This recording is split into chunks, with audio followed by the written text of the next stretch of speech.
Hey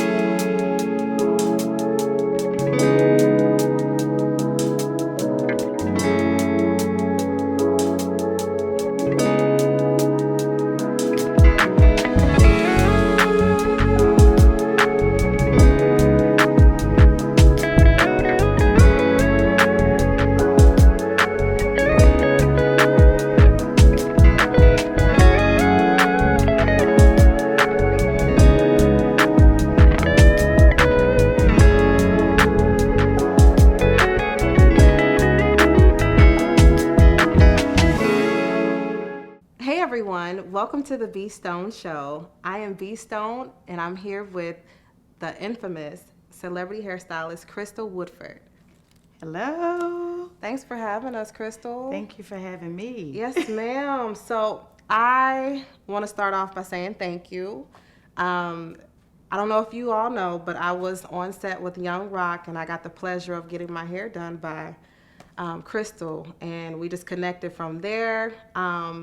Oh, and congratulations on winning the 2022 Guild Awards for Best Contemporary Hairstylist. Yes.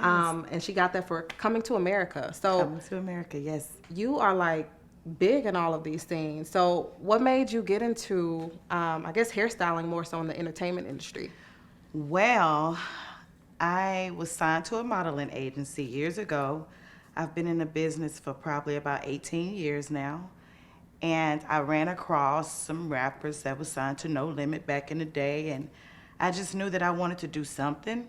I didn't know what it was. I just wanted to do something, and they say, well, you figure it out. You call us and you let us know. And a lot of times you meet people, you run across people, and they say they're going to do something and they don't, you know what I'm saying? They don't follow through, but these people did. So I went to cosmetology school. I got my license. A month later, I was working on films. They called me and they was like, come on. And for these roles that you played for the positions, were they in Coming to America or were they multiple movies? No, so I've done a total of 200 productions. Listen, her resume is the truth. It's the truth.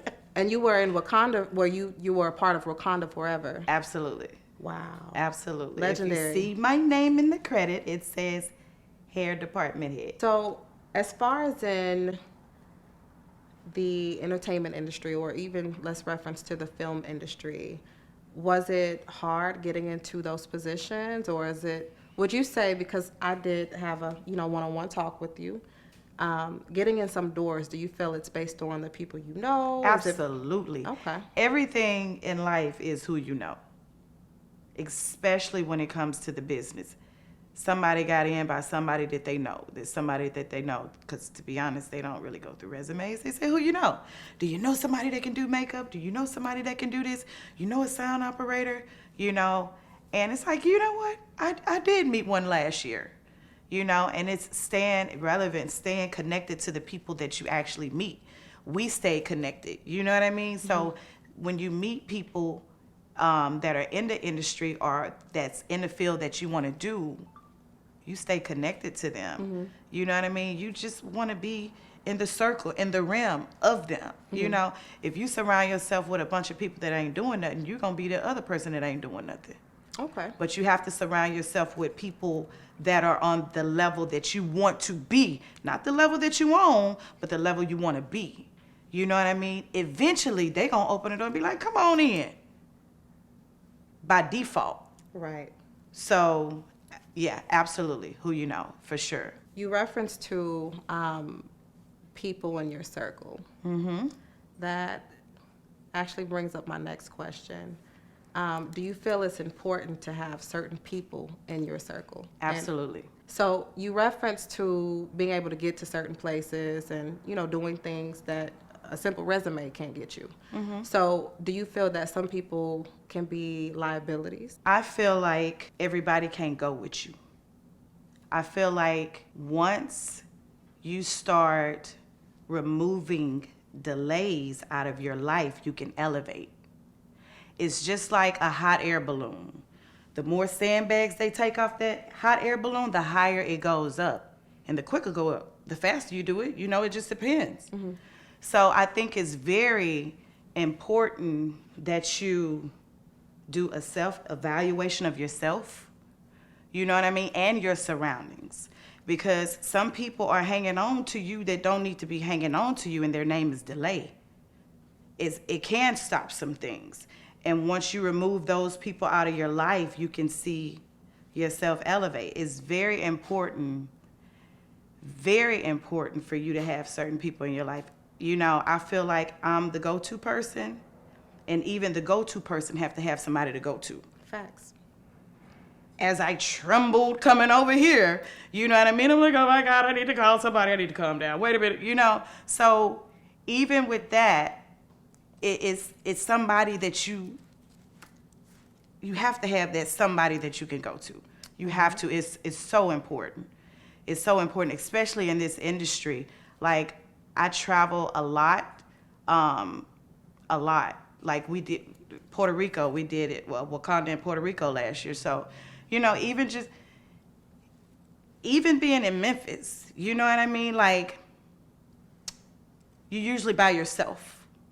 So you're usually by yourself in these unknown places with unknown people, you know what I mean? So when you're working on productions and films and this, that, and the third, you pretty much create your own family, because you are around these people more than your own family.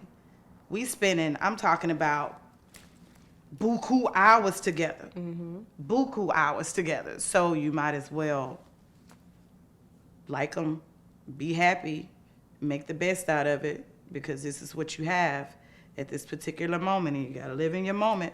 This is what it is, You better than me, because in some past work environments, if I felt like you were an op, I'm not fooling with you. Well, I'm not even talking about ops. I'm just talking about being alone, period. Just traveling alone, doing this.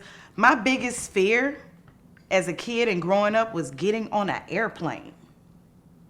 Gotcha. I can see where you're coming from. You know what I'm saying? Mm-hmm. So for me to come from a little bitty town called Shreveport, Louisiana, not that many opportunity, especially being in the business, in the industry, there's no celebrities that live there. They barely come through there. You know what I mean? Years ago, Tyrese said something on social media and it blew up. He said that nobody's going to find you in the jungle. Nobody's going to find you in Shreveport, Louisiana. And the social media blew up. The mayor went on and said something, but Tyrese is right.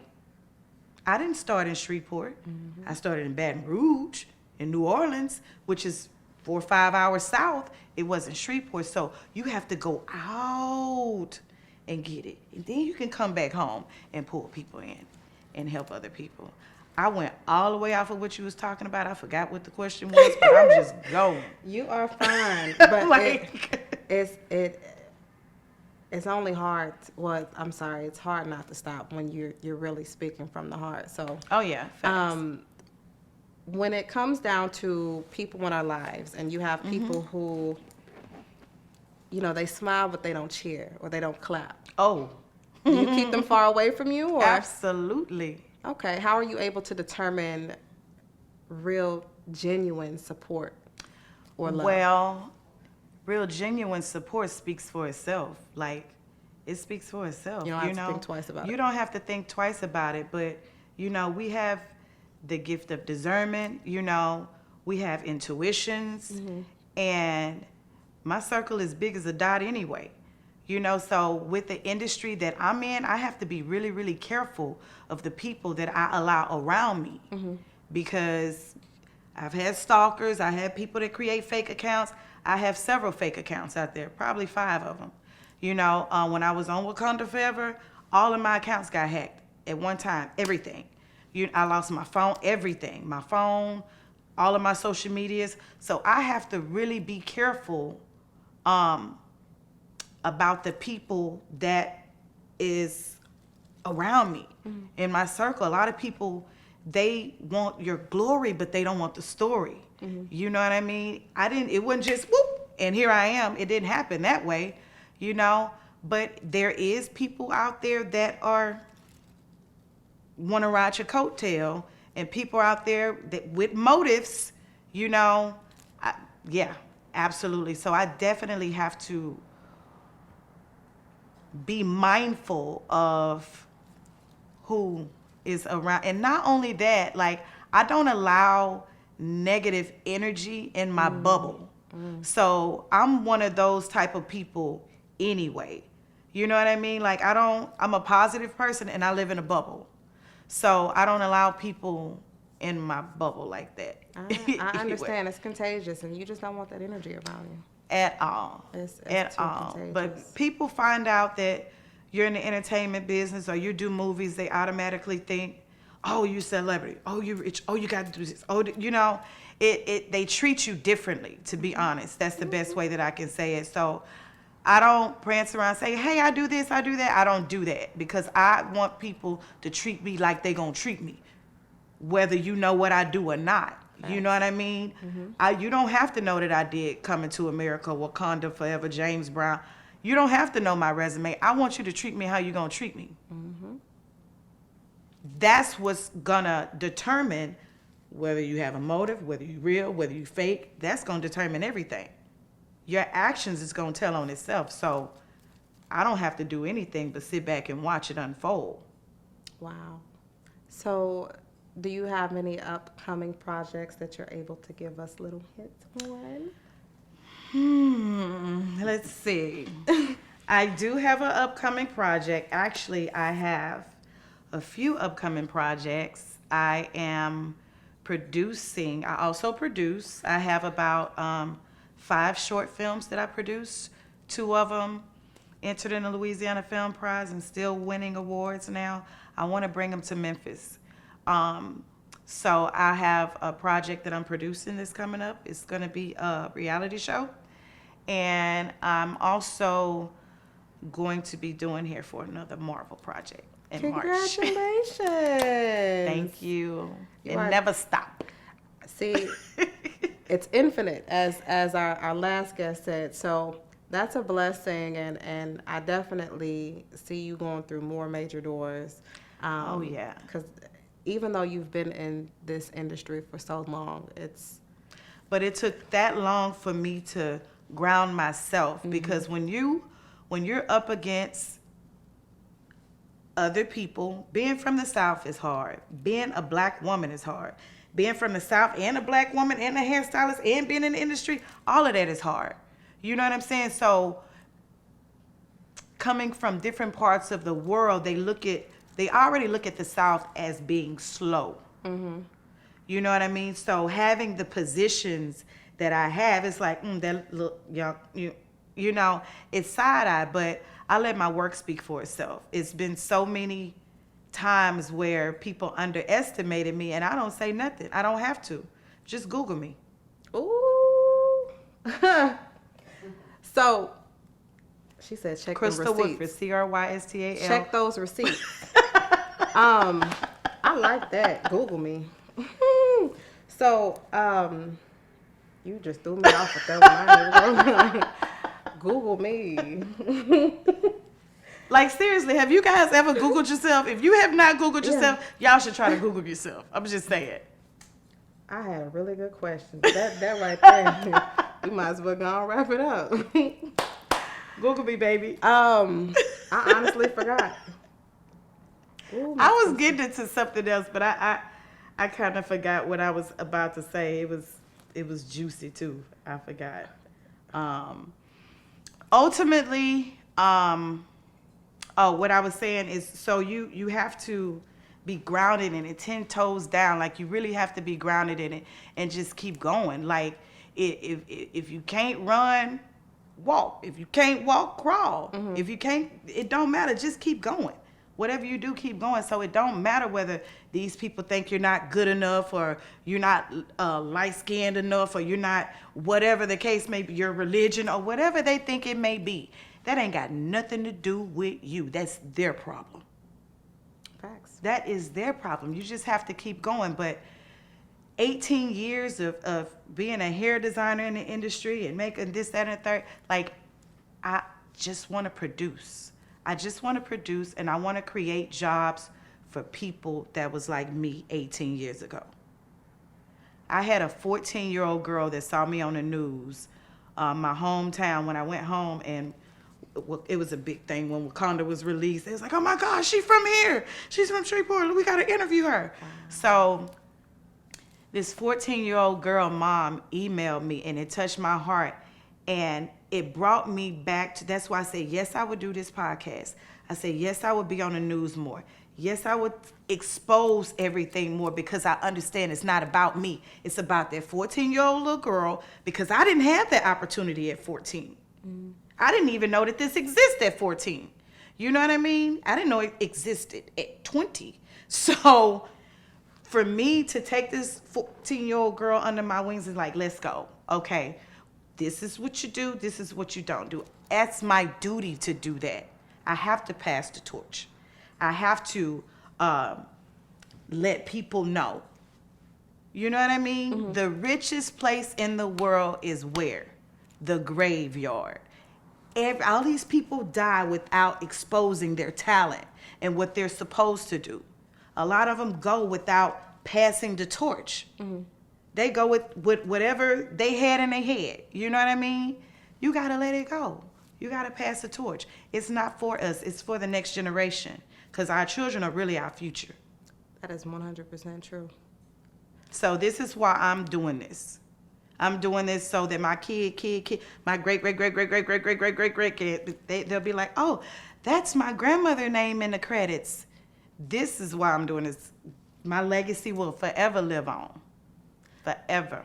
So I know within the entertainment industry, tons of years ago, I'm going to just reference to that number. Mm-hmm. I don't have an exact number. There were less of us. Absolutely. That's why it's my duty. I'm in the position where I can take people's hand and walk them through the door. It's my duty. It's my job, because it wasn't. And the majority of my films, the majority of the productions that I've worked on have been Caucasians.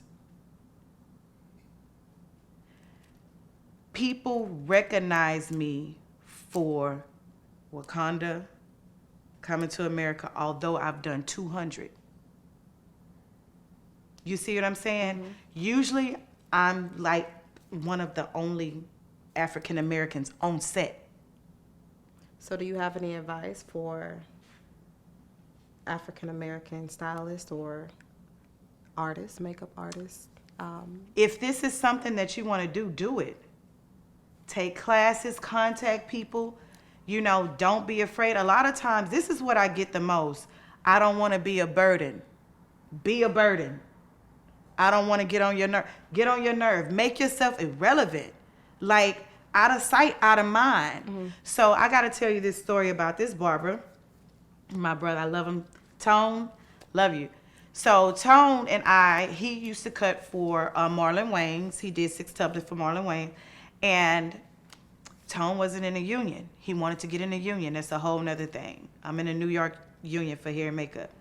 And so I haven't heard from Tone in years. All of a sudden, he called me out the blue maybe 4 or 5 years later. I was like, dang, I forgot about you. He was like, can you write a letter to the union for me? A reference letter. I said, absolutely. So at that time, I was working on another wrestling show in Atlanta called Heels. And our current barber got another job. So we needed a barber immediately for our main actor, James Harrison, football player. He just bald, but we needed somebody to groom him. And so Tone had just called me like a couple of days ago for me to write a letter for the union. He was fresh on my mind. You see what I'm saying? Mm-hmm. So when I got the news, do you know a barber? Yes, I do. Let me call Tone. Although I may have had other barbers, he was fresh on my mind. So he was the first person I called. I called and said, Tone, I know you're in North Carolina, but can you be in Atlanta tomorrow for COVID test? He said, I'm on the way. And being available is another thing. being hungry. You know what I mean? Mm-hmm. So with that, Tone came and worked in Atlanta for 6 months. After that, we got a movie called Day Shift with Jamie Foxx and Snoop Dogg. Me and Tone jumped on that immediately. After we did that, we got a call for Black Panther 2, Wakanda Forever. I took Tone with, like, Tone and I worked for a year and a half straight. He was like, dang, Tone is now in a union. Wow. Tone just was one of the hairstylists. He don't just cut no more. He do hair. He can make wigs.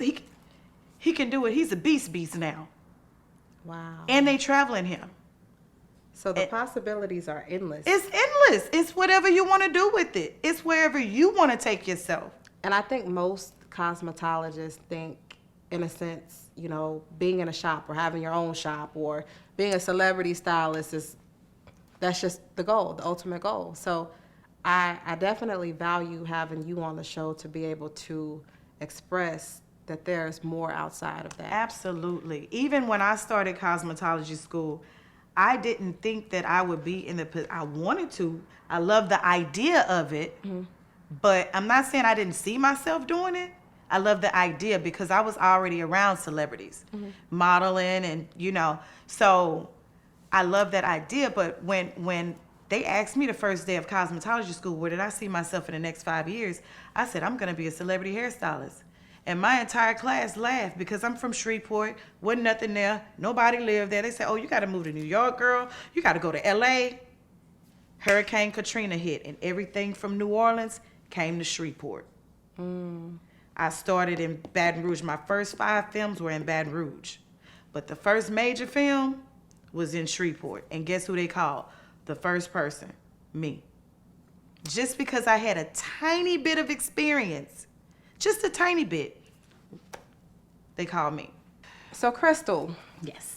in the industry field, says, or has it, let's say, that working with women of color can be complex or just frustrating. That is a really good question. So, with being a department head, you get to choose your team. That's the beauty of it. I think with anything that you do can be a little shaky when you have too many people with a lot of, you know, a lot of credibility. You know what I mean? And sometimes we can get kind of big-headed. What? We can get kind of cocky. Yeah, we can get kind of cocky when we get to a certain level, you know, but me, I can work with anybody. I'm a chameleon. I'm a pro. You know what I mean? Because I don't look at it. I've had some run-tos before, you know, that was very uncomfortable, and I felt like, and I've heard stories. I've seen some things, and I think that it's very sad, you know what I mean, that we can't come together like other race come together. You know, a good friend of mine owns a hair salon, owns a beauty supply store in Louisiana.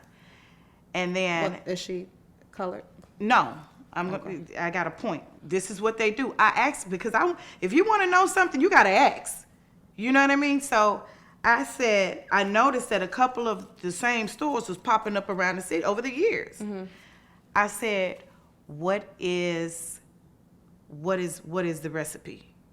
He said, what we do is we bring people into the country.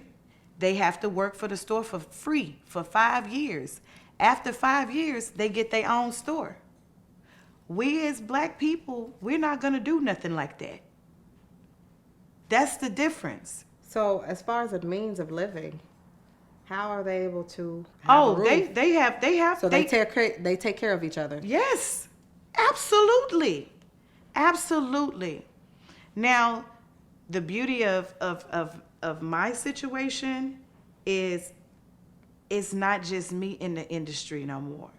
I have 2 other cousins that's killing the game. One of my cousins is the department head for Young Rock. She's department head for Emancipation. So it's like you can choose your team.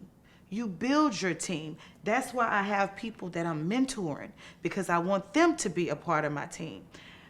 I am to the point in my career where I have options. If I don't like this, I don't have to take it. I got another show.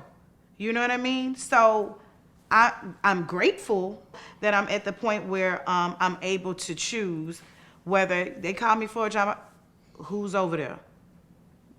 Okay, no, I'm good. I kindly decline. I kindly decline. You know, I'm booked. Okay. I'm booked. Okay. You know, because what's important to me is my peace. Again, you work with these people for so long, 16 to 18 hours a day. I think the most that I've ever worked on set was probably 20 hours on The Great Debaters with Denzel Washington back in 2007. You work with Denzel? Mm-hmm. And he works. He Denzel. directed and he was the lead in there. Denzel, I need you on the show. Hey, D. But yes, you have to, your piece is important. Yeah. Your piece is important. You know, we're already out there in different types of weather. We're not normal people. We sleep a couple of hours. I think I probably got to wake up at 3 o'clock in the morning. You know, but this is our life. Mm-hmm. This is what we signed up for. So this is what we're used to. You know? Mm-hmm. Yeah. Crystal, it was a pleasure having you on the B Stone show. It was fun. And I'll definitely look forward to hearing from, you and of course your upcoming projects and hopefully being a part of them. Absolutely. Yes, ma'am. Absolutely, yeah. We definitely gonna connect. You gotta be in some movies, girl. You gotta be in some movies. If y'all see me on Avengers, then listen, I'm gonna be Denzel's daughter. I'm gonna be Denzel's daughter.